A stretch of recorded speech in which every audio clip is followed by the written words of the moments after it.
El sistema informativo de Canal 1 presenta CMI Emisión Central. Estaban chuzando ilegalmente desde la Fiscalía. Detenido director de Sala de Interceptaciones. Juez envía a la cárcel a funcionario de Fiscalía que realizaba interceptaciones ilegales. Exparamilitar que se acogió a Justicia y Paz, autor del secuestro de la liberada sobrina nieta de Gabo. Presidente Duque no cree en tregua ofrecida por ELN. Nuevos comandantes de las fuerzas militares anuncian que continuarán combates contra ELN. Cámara aprueba proyecto que crea duras sanciones a las EPS que incumplan sus obligaciones. Comienza en el Senado debate a reforma tributaria. Presidente Trump resuelto a construir muro con México como sea. Dramática historia de niño a punto de morir separado de su madre, afectada por veto de Trump a países musulmanes. Se derrumba índice de confianza del consumidor, revela Fedesarrollo. Gobierno suspende programa de subsidio de vivienda para clase media. Bogotá celebra la Navidad con un espectáculo llamado Más cerca de las estrellas. En minutos nos conectamos desde la Plaza de Bolívar con este montaje de gran formato que impacta a todos los capitalinos. Buenas noches. Nuestros secretos de hoy. 1. La inquietud que en el Senado provocó un regalo navideño en plena discusión de la reforma tributaria. 2. La Corte Constitucional advirtió que los menores discapacitados tienen derecho a la educación convencional sin discriminación. 3. El próximo jueves comienza la vacancia judicial en las altas cortes. Se extenderá hasta el 11 de enero del año entrante. Y tengo ñapa, una reforma política sin dientes, la que aprobó anoche a última hora el Senado. 1, 2, 3 y la reforma inútil al cierre. Con Inés María Sabaraín y Margarita Ortega. Buenas noches. Un nuevo escándalo sacude a la Fiscalía General de la Nación. En las últimas horas, las autoridades capturaron al jefe de la Sala de Interceptaciones de la Fiscalía, quien es señalado de realizar interceptaciones telefónicas ilegales desde la Sala Diamante del Búnker, ubicado en el occidente de Bogotá. Martínez señaló que los fiscales establecieron que desde las instalaciones del ente investigador se interceptaron las comunicaciones de los integrantes del sindicato de pilotos de Avianca en 2017, cuando se adelantaba el paro. Incluso Luis Carlos Gómez, funcionario de la Fiscalía, fue detenido en las últimas horas por ordenar la interceptación contra el integrante del sindicato, Julián Pinzón. Capturamos a quien fuera el jefe de la Sala Diamante, ante la advertencia que han hecho los fiscales de que se habría interceptado ilegalmente al señor Julián Pinzón, quien fuera el jefe de seguridad de ASDAC. Según explicó la Fiscalía, el funcionario de la entidad hizo pasar como legal la orden de interceptación. Eran interceptaciones ilegales, so pretexto de investigar un caso de desplazamiento forzado. Interceptaron por 30 días al jefe de seguridad aérea de CASDAC. La Fiscalía rastrea si en cerca de 1.200 casos se presentaron irregularidades en interceptaciones ilegales, por lo que se revisan los seguimientos a estas líneas telefónicas. Precisamente esta noche un juez envió a la cárcel al funcionario de la Sala de Interceptaciones de la Fiscalía acusado de realizar chuzadas.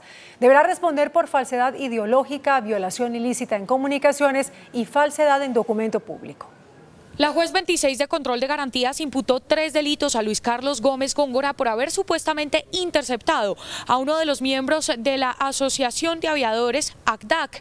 Lo envía a la cárcel porque podría obstruir el proceso.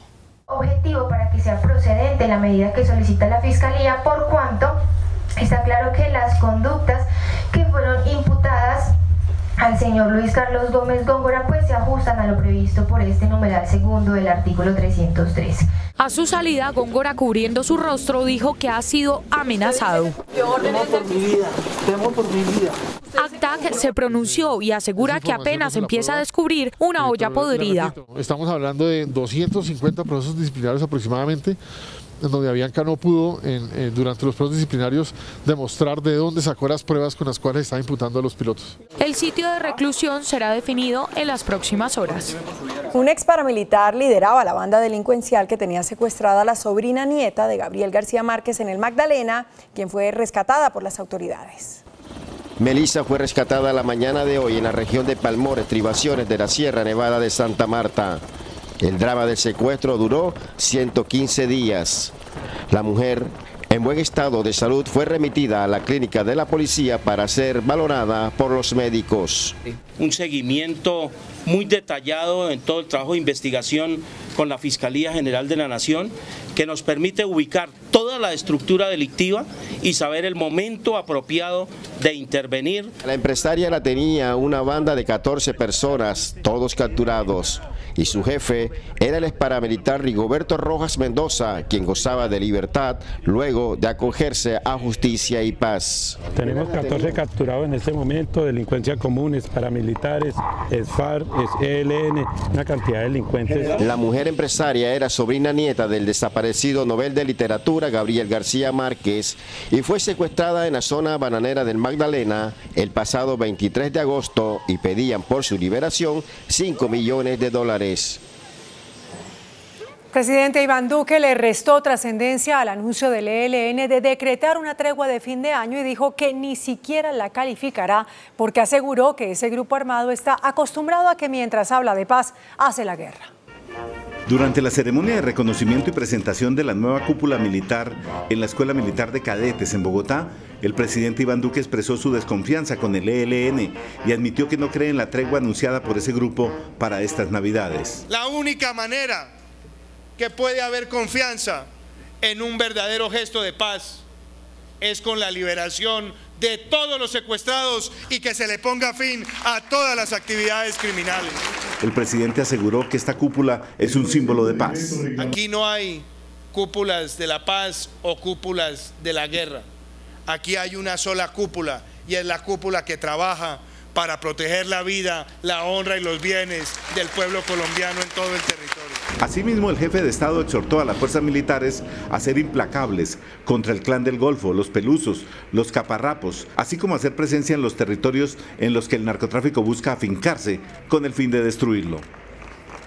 En efecto, hoy el presidente Iván Duque posesionó oficialmente a la nueva cúpula militar. El entrante comandante de las fuerzas militares, general Luis Navarro, anunció que no cesarán las operaciones contra el ELN. El comandante de las fuerzas militares señaló que las operaciones contra el ELN continúan a pesar del anuncio de esa guerrilla para iniciar con una tregua para final de año. Las operaciones seguirán porque nuestro deber es proteger a los colombianos y eso lo vamos a hacer. No nos vamos a dejar distraer y ustedes escucharon la orden del presidente. La nueva cúpula militar se refirió a la situación que enfrenta el país y su rol como nuevos comandantes tras asumir el cargo formalmente en una ceremonia liderada por el presidente Iván Duque. Hay unos grupos como el ELN, hay unos grupos residuales como las disidencias de las FARC, que están fuera del marco de la ley. Seguiremos trabajando. Desarrollar todas las operaciones aplicando la fuerza si es necesario. La lucha contra el narcotráfico y los grupos organizados será el eje central de la nueva cúpula. A esta hora en la Cámara de Representantes avanza en la aprobación de varios proyectos. A sanción presidencial pasó la ley que fortalece los controles que desarrolla la Superintendencia de Salud sobre las EPS. Wilson Morenos, detalles de la iniciativa. Margarita, buenas noches para usted y para todos los colombianos en el país. Pues así es, la Cámara de Representantes le acaba de otorgar mayores herramientas a la Supersalud para sancionar a aquellas EPS que no están cumpliendo con su labor. Serán sancionadas drásticamente las que no entreguen medicamentos y las que no otorguen aquellas cirugías que son prioritarias para los colombianos en el país. En el siguiente informe les contamos más detalles de esta iniciativa. La iniciativa, que no contó con mayores tropiezos en la plenaria de la Cámara de Representantes, contempla hasta 800 salarios mínimos, cerca de 6.000 millones de pesos para las EPS o entidades promotoras de salud que no presten un buen servicio. Si una EPS no entrega los medicamentos a tiempo o no autoriza un procedimiento quirúrgico, por ejemplo, la multa será consecutiva de hasta 3.000 salarios mínimos mensuales vigentes, es decir, unos 2.400 millones de pesos cada vez que incumpla. La iniciativa también contempla hasta 1.000 salarios mínimos para personas naturales, unos 800 millones de pesos, e inhabilita por 15 años a representantes legales de las malas EPS. Llegó la hora de enderezar el camino, llegó la hora de poner sanciones ejemplarizantes y que no se pierda un solo peso más de la salud de los colombianos. La ley aprobada por la plenaria de la Cámara establece que en 20 días las EPS dan respuesta a inquietudes relacionadas con el POS o Plan Obligatorio de Salud, 60 días para reembolsos y 120 días para devoluciones. Que aquellos prestadores del servicio de salud que no cumplan no se sigan burlando. Esas multas eran irrisorias, eran exiguas, eran escasas y era mejor pagar la multa y dejar que se murieran las personas de Colombia. Hoy les va a quedar muy difícil. La Supersalud podrá suspender el certificado de autorización, hacer cierres temporales o definitivos de uno o varios servicios y remover del cargo a los representantes legales, revisores fiscales y gerentes de EPS o de las demás entidades vigiladas. El proyecto deberá ser aprobado en la plenaria del Senado para ser sancionado por el presidente Iván Duque. A esta hora está a punto de levantarse la plenaria de la Cámara de Representantes mientras se discutía el proyecto que moderniza el sector de las telecomunicaciones, todo por los impedimentos de los parlamentarios. La mayoría de ellos recibieron patrocinio de algunas entidades de comunicación en el país. Estaremos muy pendientes de lo que suceda con esta importante iniciativa que también tiene mensaje de urgencia de parte del Gobierno Nacional. Desde el Congreso de la República, Wilson Moreno, CMI La Noticia. Wilson, gracias. Y en la plenaria del Senado comienza la discusión de la Ley de Financiamiento o Reforma Tributaria. Gerardo Aristizábal, buenas noches. ¿Ya comenzó la votación del proyecto? Hola Inés María, efectivamente no ha comenzado la votación de la ley de financiamiento porque desde las 3 de la tarde hasta las 9, cuando fue levantada la sesión del Senado de la República, hubo impedimentos, 63 presentados, evacuados 43. Los demás seguirán siendo evacuados mañana a partir de las 10 de la mañana. Pero esta ley de financiamiento parece que se juega su futuro no en los recintos del Congreso de la República, sino fuera de este. Por ejemplo, el ministro de Hacienda, Alberto Carrasquilla, se reunió hoy con el exvicepresidente Germán Vargas Lleras y con toda la bancada de Cambio Radical, a la que parece no convenció de que acompañe esta iniciativa, según nos contó el representante ponente Carlos Cuenca. Realmente hoy tuvimos una reunión de bancada donde todavía hay una serie de inconvenientes y nuestro partido por ahora estaría dispuesto a no votarla. Los que sí la van a votar son los conservadores, lo dice el senador ponente David Barguil, pero tienen un condicionamiento, que se le ponga una sobretasa al sector financiero, que gana billones y billones de pesos al año. El Partido Conservador en bancada hoy decidió apoyar la ley de financiamiento por varias razones. Tenemos tranquilidad de que no se afecta a los sectores populares, la clase media, no hay IVA a la canasta familiar, se da un impulso a los sectores productivos bajándole la carga tributaria y también en bancada se decidió acoger mi propuesta de una sobretasa en renta al sector financiero. El Partido Conservador lo va a liderar y pedimos el acompañamiento de las otras colectividades. Es justo que a ellos, que les fue bien, contribuyan un poco más a financiar el gasto público y el déficit fiscal en Colombia. Lo que sí hay que destacar es que el Gobierno Nacional tuvo hoy bastante acompañamiento por parte de ministros, la ministra del Interior, la ministra de Hacienda, la directora de Planeación, la ministra de Comunicaciones, el ministro de Vivienda, entre otros. En Estados Unidos, un niño yemení de 2 años está a punto de morir, pero su madre no puede verlo por el veto migratorio impuesto por el presidente Donald Trump. El menor permanece en un hospital del estado de California, mientras su padre asegura que aún no tiene una respuesta del Departamento de Estado sobre si permitirán a la mujer evitar el veto para ver a su hijo. El Papa Francisco cumple hoy 82 años, pero como es habitual, su jornada fue común y corriente debido a que el Vaticano no celebra los cumpleaños, sino los onomásticos. Este es el 6º cumpleaños de Jorge Mario Bergoglio, pasa como máximo líder de la Iglesia Católica.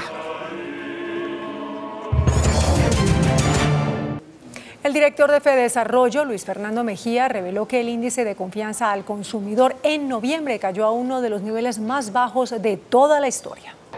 De acuerdo con el reporte de Fedesarrollo, el índice de confianza al consumidor cayó en noviembre 19,6%. Frente al mes inmediatamente anterior, la caída es significativa, ya que registró un descenso de 1,3%. La reducción es el valor más bajo desde marzo de 2017. Se atribuye la caída a la discusión de la ley de financiamiento que hace trámite en el Congreso de la República. En la medida en que se vuelva permanente una caída de la confianza del consumidor, esto indudablemente va a tener un impacto negativo sobre el consumo privado, que además representa 2/3 partes del Producto Interno Bruto, así que es una variable fundamental desde el punto de vista del crecimiento económico. El dirigente considera que el fenómeno es transitorio. Muy seguramente también esto implica que esta caída es transitoria, que seguramente se va a corregir en los próximos meses en la medida en que está muy atada a una discusión de una ley que al final de cuentas afecta a los consumidores. Se espera un repunte para el primer trimestre de 2019. El gobierno nacional retiró los subsidios para la compra de viviendas cuyo valor esté entre los 105 y los 340 millones de pesos. A través de una resolución, el Ministerio de Hacienda eliminó los subsidios de vivienda entre 105 millones de pesos y 340 millones de pesos.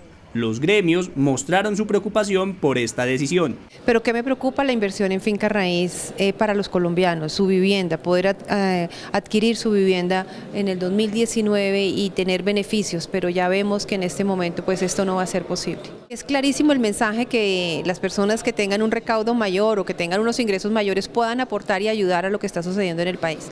Pero en este caso estamos viendo que las familias de estrato 3 y 4 o la clase media se va a ver afectada.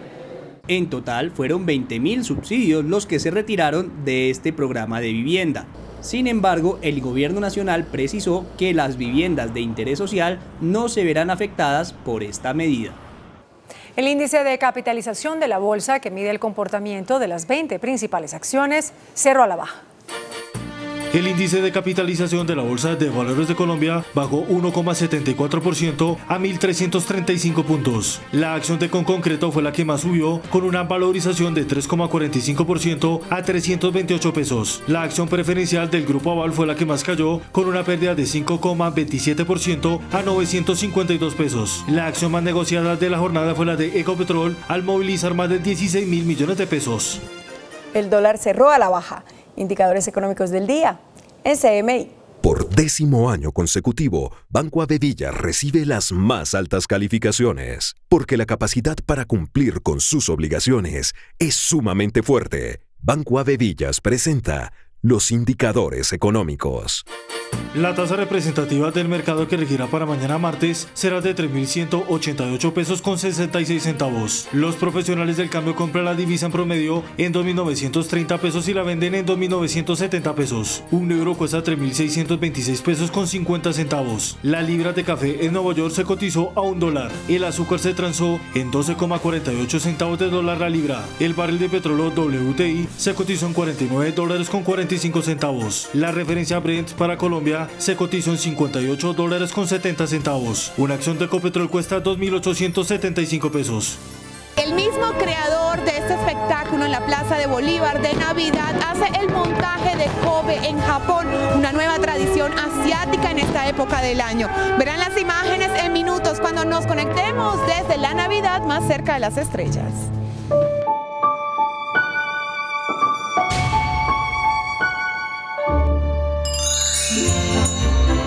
Canal 1 y el Banco de Alimentos de Bogotá se unen para entregar 30.000 mercados a las familias que más lo necesitan. Haga su donación en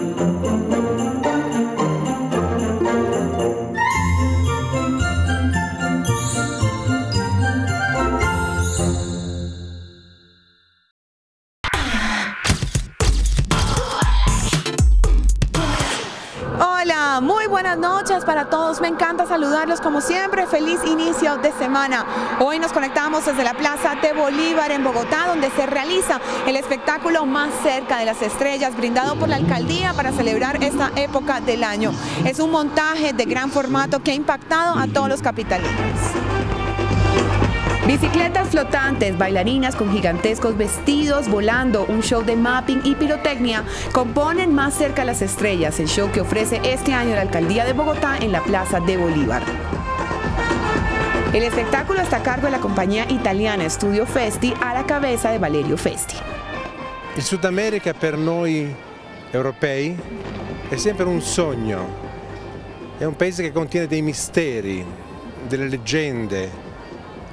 Vale una per tutte quelle dell'oro, no? e quindi è sempre una cosa molto leggera in un certo senso ed è una cosa che ci spinge a sognare. El show representa etapas de la historia de Bogotá, como la fundación y la Bogotá del siglo XIX. El guión y la investigación estuvieron a cargo del colombiano Alberto Quiroga. Funciones hay disponibles hasta el 23 de diciembre. Valerio Festi fue el responsable de este montaje y también el visionario de hacer posible el Festival de las Luces en Kobe, Japón. Aquí les tengo estas imágenes sorprendentes. El Festival de Luces de Kobe en Japón es uno de los montajes más impresionantes que existe en el mundo. Durante 12 días, esta ciudad asiática despliega su creatividad para presentar un montaje que reúne cerca de 3 millones de personas diarias que viajan hasta ahí para apreciar su belleza. El origen de este encuentro nace para recordar al planeta la tenacidad que tienen los japoneses para reponerse de las catástrofes naturales, pues con esta instalación se hace remembranza al terremoto que vivió esta población en 1995. Donadas por Italia, esta estructura es una obra del diseñador italiano Valerio Festi y del diseñador más famoso de la ciudad de Kobe, Hirokazu Imaoka. Recientemente el festival fue nombrado como una de las maravillas navideñas de todos los tiempos. Con este gigantesco barco que cuenta la historia de la conquista española, me despido por ahora, pero los espero en la última emisión de CMI con mucha más información del mundo del entretenimiento. No me fallen. En minutos, nuestros secretos de hoy. 1. La inquietud que en el Senado provocó un regalo navideño en plena discusión de la reforma tributaria. 2. La Corte Constitucional advirtió que los menores discapacitados tienen derecho a la educación convencional sin discriminación. 3. El próximo jueves comienza la vacancia judicial en las altas cortes. Se extenderá hasta el 11 de enero del año entrante. Y tengo ñapa. Una reforma política sin dientes, la que aprobó anoche a última hora el Senado. 1, 2, 3 y la reforma inútil después de Pregunta Yamit. Resultados al sondeo. Después de la entrevista en Pregunta Yamit con el superintendente de salud Fabio Aristizábal, ¿está usted de acuerdo con que la superintendencia tenga mano fuerte con las EPS que no funcionen bien?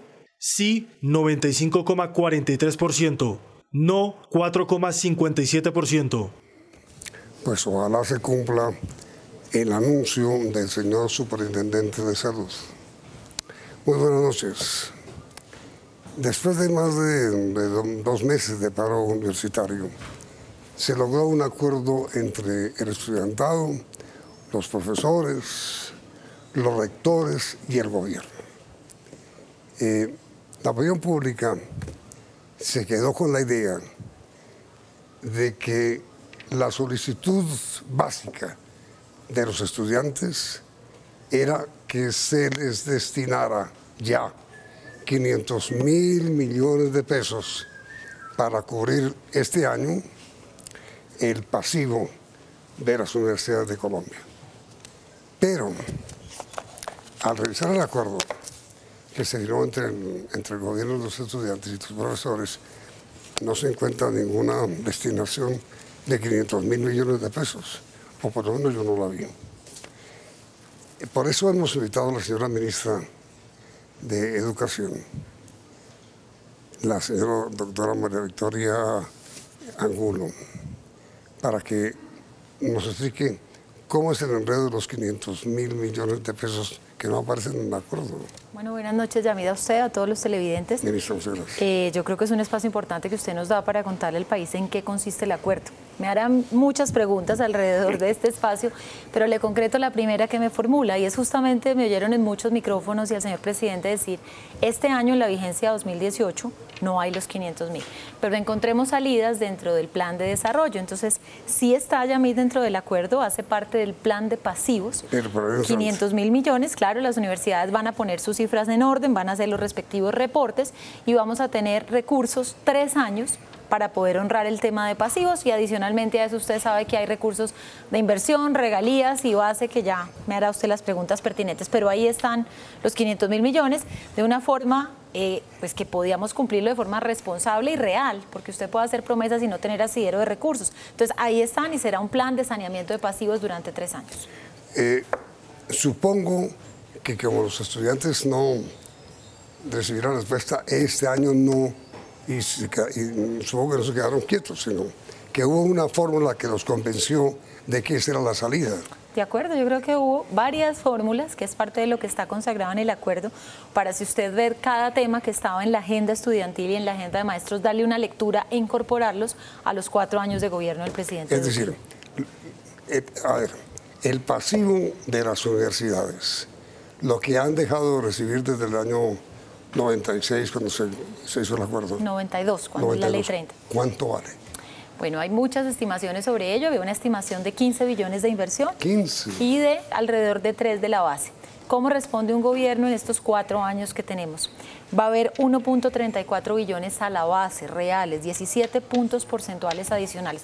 Para explicarle a los televidentes, porque a veces lo de la base no es tan sencillo de entender, son todos los recursos de funcionamiento que permite honrar y avanzar en temas de docentes, de formalización docente y de las condiciones de la prestación del servicio. Pero adicional, usted escuchaba a los maestros y a los estudiantes hablar de infraestructura.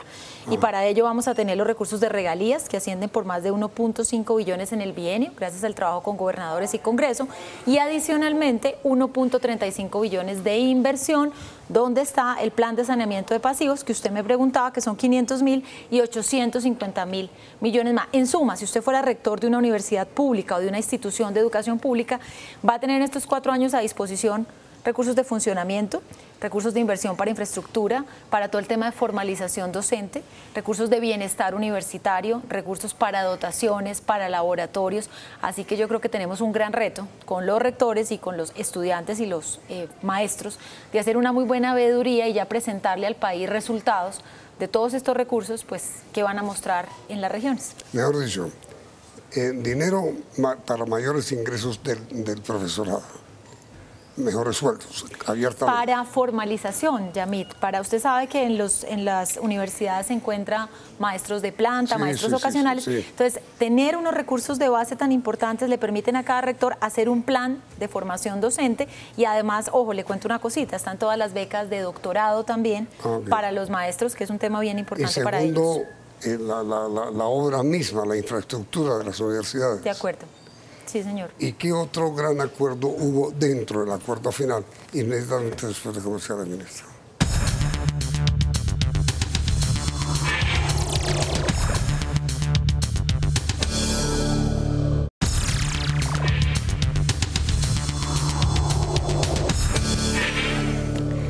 A ver, ministra, en enero los estudiantes van a comenzar su proceso de socializar el acuerdo en todas las universidades.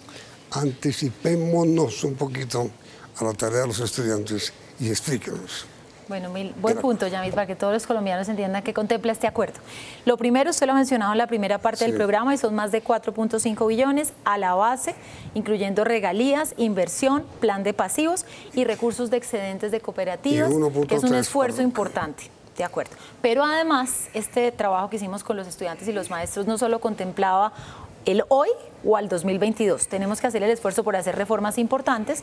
Entonces hay compromisos referidos a, primero, que en la reforma que todo el gobierno va a adelantar en torno a regalías, la reforma integral, pueda quedar siempre educación superior allí como un destino para todo este esfuerzo en materia de regalías. Adicionalmente, usted sabe que está en el imaginario de mucha gente y quienes nos ven que de pronto no saben, la Ley 30. La Ley 30 definió la estructura financiera de las universidades, particularmente en los 2 artículos, artículo 86 y artículo 87. Vamos a iniciar un trabajo importante también, porque no queremos solamente que este esfuerzo que está haciendo el presidente Duque llegue a 4 años, sino que trascienda y que quede una senda de crecimiento para las universidades. Y CETEX, que es otro tema importantísimo en la agenda educativa. Perdón, sobre la financiación. Queda asegurado que el acuerdo no solo rige para este gobierno, sino en los años por venir. Claro, eso se da mediante la reforma de la Ley 30. Exacto, cuando usted ve que no solamente hay los recursos de los 4 años, sino que hay el plan de hacer reformas estructurales a temas que van a dar la senda de financiación. Es decir, siempre el porcentaje de regalías que se acordó destinar a educación superior tendrá que dedicarse a... Ese es el trabajo que vamos a hacer, sí, señor. ¿Más qué incremento, señora ministra? tendremos que dar esta discusión de la mano de los estudiantes, de los maestros, de los rectores y hacerle una propuesta al país. Todo el mundo reclama ahora recursos para la educación superior pública y está muy bien, y queremos que no solo sean los 4 años, sino una senda. Me decía usted qué más tiene el acuerdo para hacer pedagogía. Entonces, no solo son 32 universidades. Si usted suma todas las instituciones públicas, que incluyen técnicas, tecnológicas y universitarias, son 61. Entonces, hay muchas medidas del acuerdo que van orientadas a garantizar que estas instituciones también reciban recursos, que regularicemos un tema asociado a descuentos por votación que hacían las universidades y que hay que reconocerles, y que le dediquemos una buena parte de recursos a ciencia, tecnología e innovación. El Ministerio está dedicando, el gobierno, a la educación superior, IPC más 1.5 hace años, subió a 4. Mire, ¿qué garantizamos si usted mira las cifras? 3.5, 4, 4.5 y 4.65, que sea gradual, que sea creciente, pero además que estemos llegando a una cifra que además fue estimada en varios estudios de los rectores, del SUD y demás, como una cifra que realmente pues permite que las universidades vayan llegando a una estructura financiera buena, que les permite honrar compromisos, que les permite crecer. En total, incluyendo la adición presupuestal que vendrá como consecuencia del acuerdo, ¿cuánto recibirá la educación en Colombia el año entrante? El año entrante tenemos más de 41.4 billones de pesos de presupuesto. Con la adición. Sí, señor, es el presupuesto más alto, y yo resalto no solamente el incremento de todas estas medidas, sino también en general el incremento de inversión que se hizo para varios temas claves en general del sector educativo, Yamit. María Victoria Angulo, la señora ministra de Educación, con esta primera parte del acuerdo que se logró con los estudiantes y de la manera como otro tipo de entendimientos entre unos y otros se verá reflejado en los próximos meses de educación. Este segundo tema será tratado mañana con la ministra. Muchas gracias, Yamit. Continuamos entonces mañana. Nos esperamos mañana a la segunda parte de la entrevista con la ministra María Victoria. Enseguida vean ustedes el 1, 2, 3 del día. Nuestros secretos de hoy. 1. Al Senado llegó un regalo navideño que causó gran inquietud. Era una caja con cerveza de la multinacional SABMiller, empacada con su respectivo vaso decorativo. La senadora Aida Abella llevó la caja a la plenaria del Senado para públicamente devolverla. Y aunque el propio presidente de la corporación dio a entender que le gustaría quedarse con la caja, la parlamentaria la hizo llegar a las oficinas de la multinacional. Recordemos que Abella forma parte de las comisiones terceras donde se ha debatido la reforma tributaria que precisamente busca imponer un nuevo impuesto a las cervezas. Es que eso de enviar regalos sin pensar. 2. La Corte Constitucional exige no discriminación en materia educativa para discapacitados. El pronunciamiento lo hizo al estudiar una demanda contra el Código de Infancia y Adolescencia. El alegato critica que se hable de una educación especial para esos menores, ya que conlleva a la exclusión de las niñas, niños y adolescentes del sistema educativo regular o convencional por sus condiciones de discapacidad. La Corte señaló que la educación debe ser inclusiva, donde los discapacitados puedan acceder a la educación convencional, la de las aulas, en condiciones de igualdad. Solo en casos excepcionales los menores podrían ir a entidades especiales, siempre y cuando exista un concepto médico que así lo ordene por la situación especial de la persona. De esta manera, la Corte Constitucional le dice no a la segregación y protege los derechos de los menores en condición de discapacidad. 3. Comienzan el jueves las vacaciones judiciales. A las Cortes se les espera un comienzo de año bastante agitado. En el caso de la Corte Suprema de Justicia, tiene procesos como la condena o absolución del exmagistrado de la Corte Constitucional, Jorge Pretel, y del exgobernador de Antioquia, Alfredo Ramos. Además del juicio contra el exmagistrado de la Suprema, Gustavo Malo, y el proceso contra Álvaro Uribe, investigado por una supuesta compra de testigos falsos. El Consejo de Estado debatirá la pérdida de investidura del senador Jesús Santrich por no haberse posesionado y tendrá que estudiar la demanda a la reglamentación del uso del fracking para la explotación de petróleo. Año duro. Mi ñapa de hoy. El Congreso reforma solo lo que garantice que todo sigue igual. La aprobación de la reforma política fue a última hora y a las carreras en el último día de sesiones ordinarias. Por eso, la reforma salió sin dientes en la lucha contra las malas prácticas políticas. No se aprobó la lista cerrada obligatoria para todos los partidos, ni la equidad de género que buscaba intercalar hombre-mujer o mujer-hombre en las listas a las corporaciones públicas. El gobierno anunció, por medio de su ministra del Interior, que insistirá para que estos dos puntos, listas cerradas y paridad de género, sean aprobados en la segunda vuelta en marzo. Lo que sí se aprobó es que los parlamentarios podrán ser nombrados ministros. Y esa no fue idea del gobierno. Lo único que se le aprobó a la reforma del gobierno y que el gobierno propuso es la financiación total de las campañas. Reformemos, reformemos, reformemos. Para que todo siga igual. Hasta mañana. Que descanse. Hasta aquí las noticias en CMI Emisión Central. A continuación, El Sultán. En enero, cámbiate a las noches del Canal 1 y no te pierdas la tercera temporada de Sin Senos, Si Hay Paraíso. En el Canal 1 seguimos creciendo.